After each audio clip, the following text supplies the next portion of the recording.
Welcome to this Wednesday's episode of Boxed In. I'm your host, Mike Tartaglia.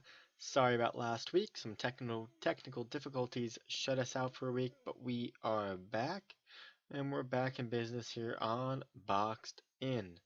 So while last week we would have talked about the Little Brown Jug, and we'll recap that a little bit later on the show, we'll be mainly talking about how the divisions stack up after last week's Dayton Pacing and Trying Derbies as we head into October, the closure of the main part of the Grand Circuit, as well as the second week of the Red Mile Grand Circuit on its way to the Breeders' Crown.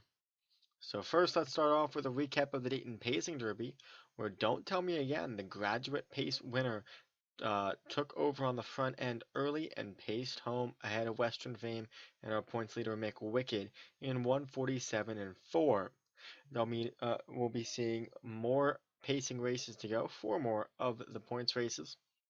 The All Reds Farms TVG Free For All, the Breeders' Crown Elimination, the Breeders' Crown, and the TVG Free For All Final. Of course, the major one is that is the Breeders' Crown, which is worth 30 points the final and 10 points the elimination, while the All Edge Farm and the TVG Free For All are both 20-point races as we heat up into the championship season. As for the Dayton Trotting Derby, the phenomenal Mariana G took over at the end down the stretch, beating out Warri Roo and Guardian Angel in 152 and 1, collecting 10 points over to the Philly Merit Trot Division, putting her ahead of Hannelore Hanover. Meanwhile, on the horses and gelding side, Marion Marauder still holds strong with 70 points over Will Take Charge. We'll be seeing Will Take Charge, just announced, will be going in the International Trot against Ariana G and many others from across the nation. There are 5 big races there left. The All Reds Farm TVG for 20, the International Trot for 20, the Breeders' Crown Limit for 10, the Breeders' Crown Final for 30, and the TVG Free For All for 20. So still a possibility to catch up to Marion Marauder, but it looks like only Will Take Charge has that ability. So going through all the divisions, the horses and geldings pace division has been all over the place. McWicked has won three of the big ones, the Ben Franklin, the Houghton, and the Canadian Pacing Derby, which put him on top, and he's been battling out pretty much every battle.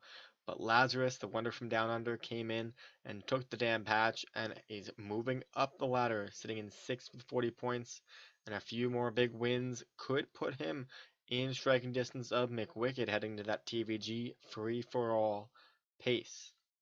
As for the older trotters, it's been mainly the mares that have been leading these races, with Hannelore Hanover winning the AJ Cutler, while Ariana G took the Graduate and the Hamiltonian Maturity in back-to-back weeks.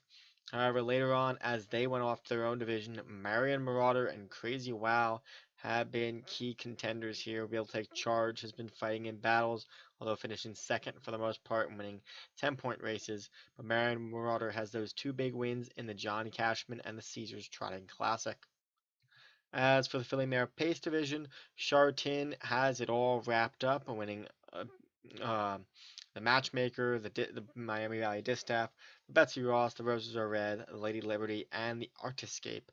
So Charlton has this division under wraps and is just completely pacing away with it. However, for the Trying division, there's still a chance for an upset.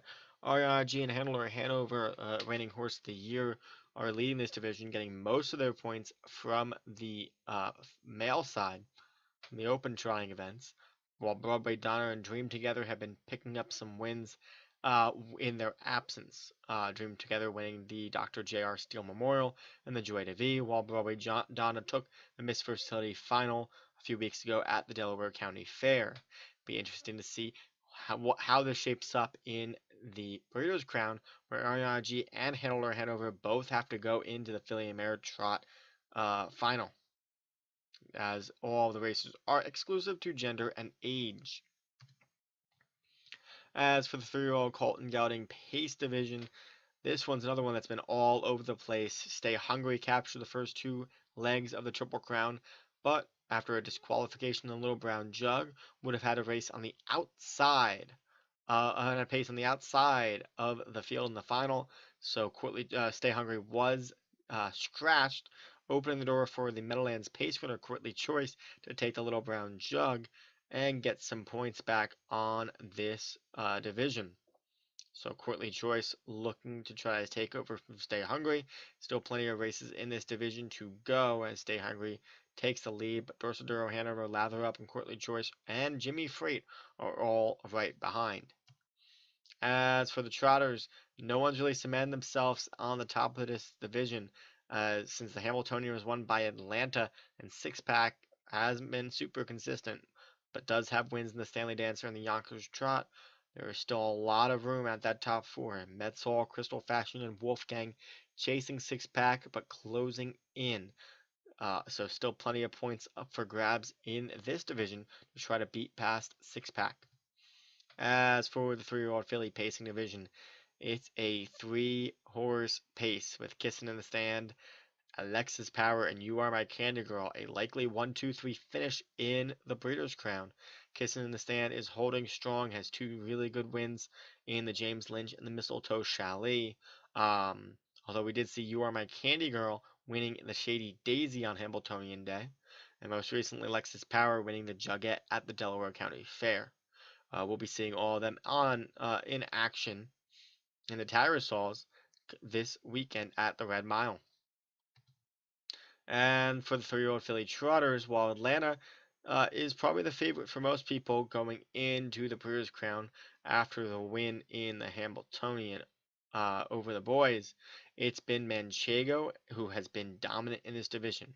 Manchego won on Hamiltonian Day in the Hamiltonian Oaks, has a win in the Moneymaker, and has beaten Atlanta up at Mohawk. Manchego's been really strong throughout. Plunge Blue Chip has a few key wins and does Fatosive. So this is going to be a division to watch going forward as we finish out the year. Who can unseat Manchego? Who will come out of the Breeders' Crown on top? And can Atlanta catch up to the rest? As for this week, we will have some international stallion races at the Red Mile for 2-year-olds. In the Colton Geldings divisions, we see Trixton Stones and Kings County, along with the Pointsletter Green Manalishi. As for the filly pacers, it's Zero Tolerance, Impression Beauty, who are the big ones to watch, but Queen of the Pride's been stepping up very well lately. As for the filly trotters, the Ice Duchess and Cloud 9 are probably the most impressive 2-year-olds thus far. Whispering Oaks is collecting some nice paychecks, very contentious races there. And then in the 2-year-old Colton Gelding Pace division, it's Rock Candy and Lions Johnny Jr. Who can cement themselves as a leader and a favorite going into the Breeders' Crown. Going forward to the 3-year-olds and olders, for the 3-year-old division, we this Saturday we have the Tattersalls. For 3-year-old filly pacers, You Are My Candy Girl, Kissing in the Sand, and Alexis Power going at it once again. Who can come out on top and capture 20 points to start October? As for the Alleridge Farm TVG, we have the older pace division with Lazarus and McWicked dueling it out, while Pinkman will take charge and JL Cruz go in the trot division. No Marion Marauder here. So Will Take Charge looks to try to capture 20 points and catch up to Will Take Charge as we head towards the Breeders' Crown. Then on Sunday, it's the Colton Geldings pace division of the Tattersalls. I apologize for the typo. To be drawn tomorrow, as will the filly and mare versions of the Alleridge Farm TVGs. Again, typo, I apologize.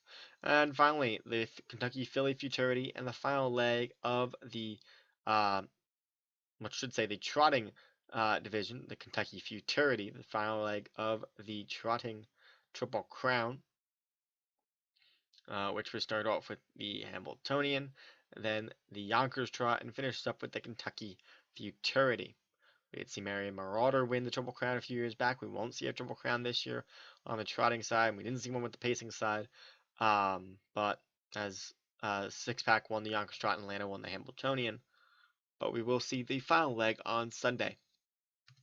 Moving into next week, the major races to look out for. We have Divisions of the Simpson on Monday and Wednesday from Harrah's, Philadelphia. Then, of course, on Friday, it's the Kindergarten Series at the Meadowlands as that continues with many 2-year-old divisions to go. And then Saturday, Northfield Park plays host to the Courageous Lady 3-year-old filly pace. And at Yonkers, it's the International Trot and its undercard for the Open Trot division. So once again, we will see you next Wednesday right here on YouTube for Boxed In as we recap the final week of the Red Mile Grand Circuit, look forward to the International Trot, and head into the Breeders' Crown. If you want, you can follow me on Twitter at MJTags11. I'll have free picks, analysis, and insights each week in the world of harness and thoroughbred racing. And finally, follow my new website, Tagline Sports, for all your sports and betting reports. You can find that at tagline-sports.com. Once again, that's tagline-sports.com. Tagline Sports for all your sports and betting reports. And for that, I'm Mike Tartaglia. Thanks for watching Boxed In. We'll see you next Wednesday.